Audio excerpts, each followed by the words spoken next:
Olá a todos, sejam muito bem-vindos a mais uma edição de Family Business Talks. Na edição 2 contamos com a presença de um convidado muito especial, João Rodrigues Pena, e este é fundador, autor e consultor com décadas de experiência em toda a Europa de uma grande empresa que trabalha com empresas familiares. Por isso, seja muito bem-vindo. Obrigado. E obrigado mais uma vez por estar aqui connosco para responder a todas as perguntas. Obrigado eu pela oportunidade de estar convosco, Diogo e Mariana.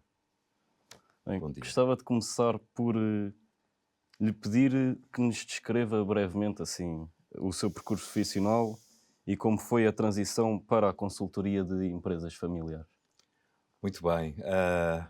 Eu tive uma carreira bastante eclética. Licenciei-me em Engenharia Hidráulica. Durante o meu tempo de licenciatura fui bolseiro aqui no Laboratório Nacional de Engenharia Civil, onde nós estamos a filmar. A engenharia deu-me uma grande estrutura mental, deu-me um grande espírito analítico e levou-me depois a considerar a hipótese de fazer um MBA. Então escolhi fazer um MBA em Wharton, num programa que existia, lançado pela Universidade Nova aqui em Portugal, ainda no final dos anos 80. Seguiram-se quase, a seguir a isso, 30 anos de consultoria, de estratégia. Fui senior partner na Roland Berger durante muitos anos e depois passei para a A.T. Kearney, onde fui presidente da A.T. Kearney em Portugal e mais tarde presidente da A.T. Kearney para Portugal e Espanha. Foi uma carreira extremamente desafiante, muito recompensadora. Fiz trabalhos de uma envergadura única. Por exemplo, fui 6 anos consultor da administração da Parque Expo no desenvolvimento da Expo 98. Fiz 4 planos estratégicos de turismo a nível nacional e a minha especialidade foi sempre estratégia e organização.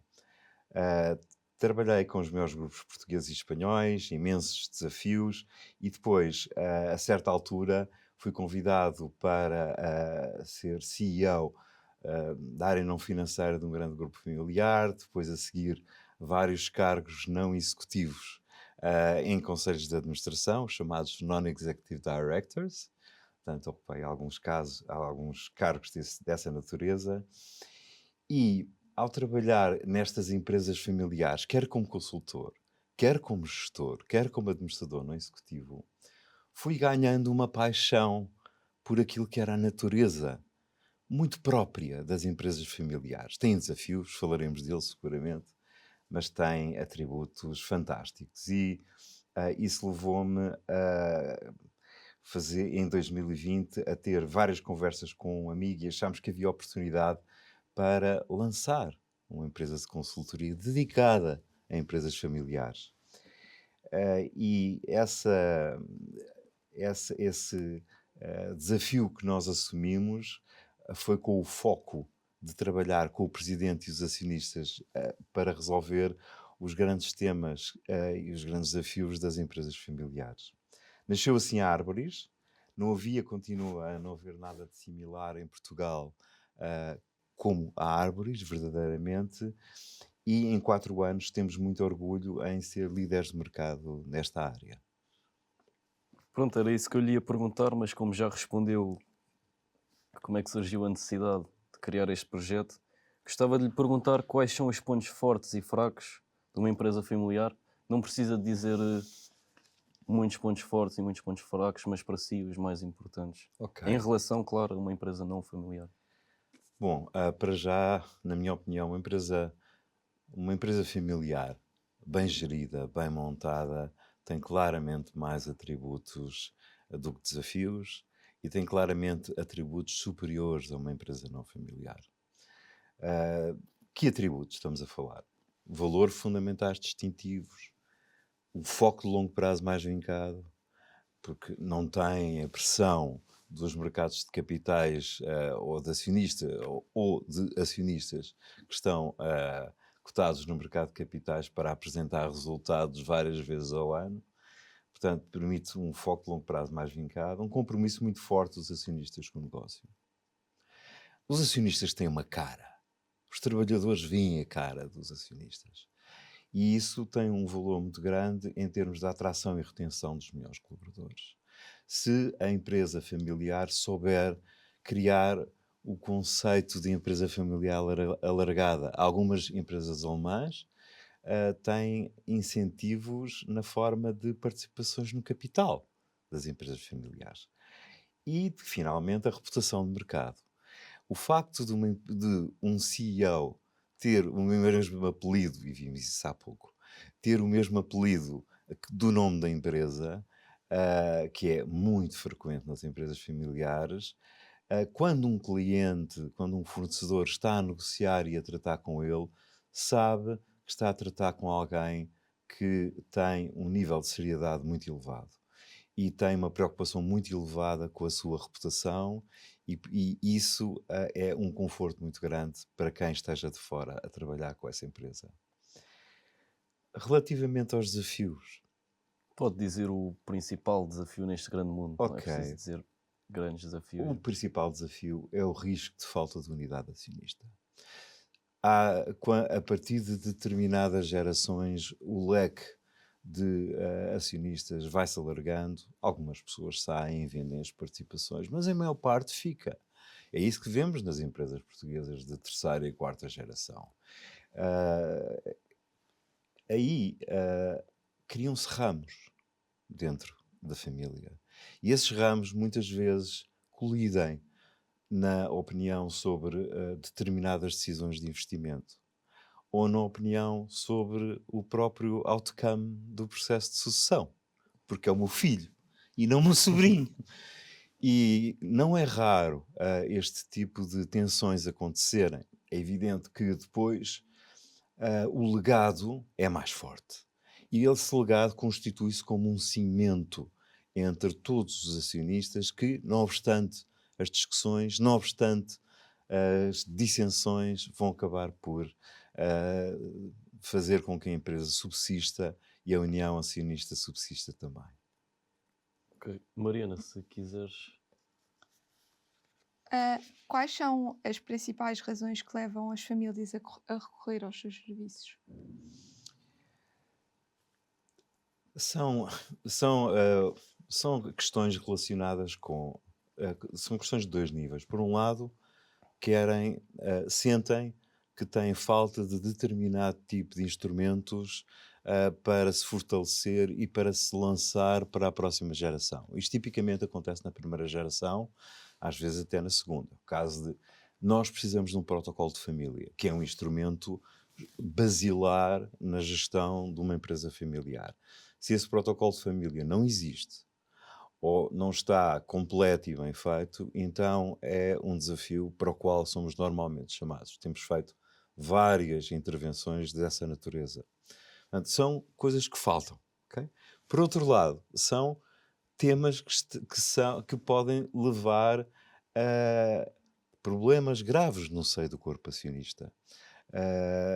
Dissensões, faltas de consenso relativamente a determinados aspectos, e aí somos chamados a falar individualmente com cada acionista, perceber exatamente como é que está a situação e contribuir para conseguir criar uma visão, voltar a criar uma visão comum, quando essa visão comum parece estar a começar a perder-se dentro do foro acionista. Considera que o seu cliente então é a empresa ou a família? O cliente, o cliente é sempre o acionista, mesmo numa empresa não familiar. É o acionista que uma consultora deve servir. E, portanto, aqui, numa empresa familiar, em primeiro lugar vem a família. Agora, é preciso termos atenção que a família e o negócio andam de mãos dadas, de forma íntima. Se não existisse um negócio familiar, existiria aquilo que nós chamamos a família acionista? Não. Portanto, as duas coisas andam de mãos dadas. E, portanto, se ao assistirmos a família, seja em que tema de família for, há sempre há sempre que estamos sempre a servir o melhor interesse da família na perspectiva do negócio, do fortalecimento, da valorização, do crescimento do negócio. Quais são as principais vantagens de criar mecanismos de governance que regulam a família, a empresa e a propriedade da empresa? Esses mecanismos são absolutamente fundamentais e falámos há pouco no protocolo de família. É um instrumento essencial para regular a forma como a família deve funcionar, até o detalhe de ter, por exemplo, um código de conduta. Quer dizer, não é possível um membro da família trabalhar para uma empresa concorrente se é acionista da família. Isso e muitos outros aspectos são regulados pelo protocolo de família. O protocolo de família depois gera um órgão muito importante de governança familiar, que é o Conselho de Família, onde a família se reúne e discute os grandes orientações do negócio, por um lado, e quaisquer aspectos que haja que discutir no quadro da família. Por exemplo, um acionista quer sair. Como é que se vai fazer a venda da sua cota, da sua participação? Muitas vezes, muitas vezes o negócio familiar tem uma reserva no seu balanço para poder acolher essa participação e depois colocar essa participação, vender essa participação a jovens que estejam a entrar dentro do universo acionista, que têm mais de 18 anos, de cumprem todos os requisitos para passarem a ser acionistas e que estavam na geração seguinte, estão na geração seguinte, mas agora acionistas. E depois, por último, eu diria que é muito importante a ligação entre o Conselho de Família e o protocolo e os próprios instrumentos de governação societária da empresa, seja o Conselho de Administração, a Comissão Executiva,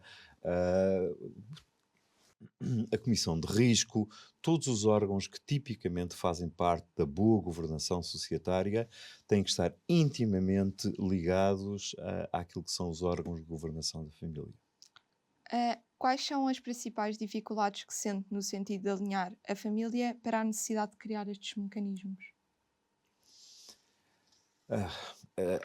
Na generalidade, se a nossa abordagem é construída com base em 2 pilares à cabeça. Um é ouvir cada um dos acionistas de uma forma muito aberta. Conversar também, já pensou nisto, já pensou naquilo, e já viu assim. Não, ouvir os acionistas, por um lado. E, por outro lado, recorrer àquilo que é a nossa base de dados de casos empresariais de sucesso, melhores práticas, mas também piores práticas, para explicar, veja o que pode acontecer se fizer assim. E com este tipo de abordagem criamos, por um lado, uma base para aquilo que vai ser a solução a um determinado problema e, por outro lado, um sentido de ownership por parte dos acionistas, coletivo, porque todos eles sentiram que foram parte daquilo que é a solução, daquilo que é a recomendação, daquilo que vai ser o fruto da resolução do desafio que foi colocado. Por falar em resolução de desafios, nós temos falado muito de uma questão da sucessão, exatamente, e quando não há um sucessor garantido, seja por lutas familiares pelo poder, por isso, quando há lutas familiares pelo poder de assumir a sucessão, qual é que é o papel que o senhor desempenha? O nosso papel numa situação dessas, bom, primeiro parte sempre daquilo que falei há pouco, de ouvir cada um, de ouvir cada uma das partes, de criar confiança de cada uma das partes num elemento externo, que somos nós. Muitas vezes essa confiança existe porque já fizemos muita coisa em conjunto. Outras vezes essa confiança ainda não existe e temos que conquistar, porque é a primeira vez que estamos a trabalhar em conjunto. Primeiro, conquistar a confiança de todos. Segundo, compreender quem é que são no caso da sucessão, quem é que são os candidatos? Como é que foi feito o processo de preparação dos candidatos? Uh, Quais é que estão mais habilitados a conseguir fazer face àquilo que são os objetivos estratégicos da empresa definido pelos acionistas? E fazer uma recomendação. E essa recomendação é partilhada em primeiro lugar com o Presidente e em conjunto com o Presidente apresentada mais uma vez individualmente a cada uma das partes. Com particular intensidade sobre aquela parte que vai ser a perdedora, ou seja, aquela que defendia um outro candidato. Mas no fim, aquilo que temos visto, e não conheço nenhum caso em que isso não tenha acontecido, sinceramente, aquilo que temos visto é que é sempre possível construir um consenso e a parte que defendia um determinado candidato ceder em relação ao candidato que é recomendado. Ok. Em relação a isto, não nos consegue dar um exemplo prático de qual é o impacto das emoções no processo de tomada de decisões empresariais? Não sei se lembra agora. As emoções, Diogo, as emoções estão sempre presentes em qualquer um de nós. Nós, antes desta entrevista, falávamos sobre futebol. Exato. E o Diogo falava sobre uma emoção muito forte que tinha sentido num desafio há vários anos atrás. As emoções estão em todo lado. Estão nas nossas relações amorosas, estão nas nossas relações familiares, estão em todo lado. E, portanto, é evidente que em qualquer situação, no foro acionista de uma empresa familiar, as emoções vão estar presentes. Numa situação como aquela que falou de dar um exemplo de como é que é possível, eu acabei de lhe dar as emoções que existiam em relação ao candidato que não foi vencedor. Eram muito grandes. Tão grandes como aquelas que existiam em relação ao candidato que foi vencedor. E é preciso que essas emoções que estavam a divergir e a criar tensões no seio do foro familiar possam voltar a convergir. E para isso é preciso muita comunicação, muito talento, muita empatia na relação com todos os acionistas. Pronto, já que falámos das visões diferentes da empresa, de cada membro familiar, iria perguntar como é que o conjunto para criar uma estratégia harmonizada para o futuro, mas como já falou sobre isso, Sim, não sei se quer adicionar mais alguma coisa. aqui eu gostava de frisar a importância do Conselho de Família, porque essa questão é endereçada acima de tudo no Conselho de Família. E quem é que faz parte do Conselho de Família? Fazem parte do Conselho, devem fazer parte do Conselho de Família não só os acionistas, mas também a geração seguinte, a partir de uma determinada idade, 16 anos, 17 anos, 18 anos, que se decida que é a idade certa, eles devem fazer parte do Conselho de Família. E não estão lá para ouvir, eles estão lá para intervir, para apresentar iniciativas de criação de união dentro dessa nova geração que eles próprios estão a desenvolver. É muito interessante isto, porque ao longo dos anos, e eu fui presidente do Conselho de Família de uma empresa familiar, não é frequente que isto aconteça, mas pronto, as circunstâncias assim foram, e enquanto presidente do Conselho Familiar, tive a grande preocupação de que se criasse esse núcleo de segunda geração para conseguir, e que esse núcleo de segunda geração criasse essas iniciativas e apresentasse essas iniciativas ao Conselho no seu todo. Isto é um aspecto. Um segundo aspecto muito importante do Conselho de Família, e que vai tocar à sua questão, é que o Conselho de Família tem a responsabilidade última de definir as grandes diretrizes de desenvolvimento do negócio. Não há grande estratégia, grande investimento que não passe na discussão do Conselho de Família e que o Conselho de Família não tenha uma palavra a dizer. Claro que há um Presidente do Conselho de Administração, claro que há um Presidente de Comissão Executiva, e eles vão ao Conselho de Família, são convidados ao Conselho de Família se não forem acionistas. E nessa presença eles vão apresentar e defender as suas propostas de investimento, de desenvolvimento de uma nova área de negócio, de aquisição de uma outra empresa, e isto é muito importante porque Portugal precisa de mais empresas com escala, portanto, oxalá haja muita discussão à volta de aspectos como a aquisição de empresas complementares concorrentes, e todo este, todo constitui a essência da missão do Conselho de Família. Que estratégias utiliza para gerir os conflitos familiares de modo a privilegiar os melhores interesses da empresa? Bom, muito difícil responder essa pergunta depois daquilo que já disse. De qualquer forma, ah, Mariana, é aquilo que, de certa forma, já referi, ao fim e ao cabo. É preciso criar empatia, é preciso criar confiança por parte dos acionistas, para ouvir a perspectiva de cada um deles. E depois, a partir daí, criar uma base consensual e, passo o termo, vender essa base consensual ao foro acionista. Acho que é um bocadinho na mesma onda.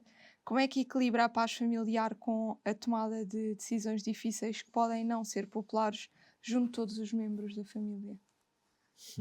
Isso é muito é sempre é sempre um tema crítico para as empresas familiares conseguir que exista esse consenso em relação eu referi vários casos, eu referi dentro dos exemplos das perguntas anteriores ou dentro da metodologia da abordagem nas perguntas anteriores, que como é que se constrói esse consenso. Mas nem sempre é possível construir. Por vezes, o nível de divergência relativamente a um determinado assunto é de tal forma intenso que há uma cisão. E a história das empresas familiares a nível mundial está cheia de casos em que houve cisões, em que determinado conjunto de acionistas não se reviu na posição de um outro e decidiu partir para fundar uma nova empresa numa outra área, ou na mesma área de outra forma, e a empresa continua com o seu núcleo de acionistas, ah, com o núcleo de acionistas que defende a ideia inicial, e que vai ser ele a fazer a continuidade. Ok. Agora temos uma última pergunta, só para fechar. De acordo com a sua experiência, que conselho é que daria à próxima geração se quisessem enverdar por este mercado de trabalho das empresas familiares? Olha, aqui vou-me recorrer aqui a umas notas que tinha. Claramente que, em 4 palavras, é seguir os vossos sonhos. Sempre. Qualquer jovem tem que seguir os seus sonhos. Uma outra pessoa numa entrevista aqui dizia que a minha filha é escultora e eu quero é que ela tenha sucesso como escultora. E é assim mesmo. Seguir os sonhos, seguir as ambições, sem se deixar fechar numa gaiola, por mais dourada que essa gaiola possa parecer. Porque a vão dourar muito. Se sente que uma determinada pessoa, no quadro de uma empresa familiar, dentro da geração seguinte, é o candidato certo para suceder ao líder, ele vai ter uma pressão enorme para ficar ali dentro, para fazer uma data de estágios, para fazer uma carreira em empresas internacionais daquele ramo onde ele possa aprender o mais possível, onde ele possa trazer o mais possível de experiência, de confiança, de segurança, de capacidade de liderança para dentro da empresa familiar. Agora, se desses sonhos fizer parte de abraçar uma posição de liderança da empresa familiar relativamente àquilo que está em jogo, então é necessário passar tempo fora. É necessário ter experiências externas que possam acrescentar valor, as melhores qualificações académicas, criar um mundo de diferentes paragens sem nunca perder o convívio com a empresa. Nunca esquecer que estas pessoas já são, nesta fase da sucessão, nesta fase da geração seguinte, já são muitas vezes acionistas. Ou se não forem acionistas, estão quase a ser acionistas. E nesse caso, elas deverão manter a ligação à família. E como? Pelo menos através do Conselho de Família. Lá está. Portanto, elas já são mais velhas, vão crescendo e mantêm-se dentro do Conselho de Família e ter cada vez mais, uma opinião cada vez mais vocal relativamente àquilo que é discutido e trazido para dentro do Conselho de Família. Se desses sonhos não fizer parte integrar o Conselho de Família, então é seguir o caminho mantendo-se como acionistas participativos.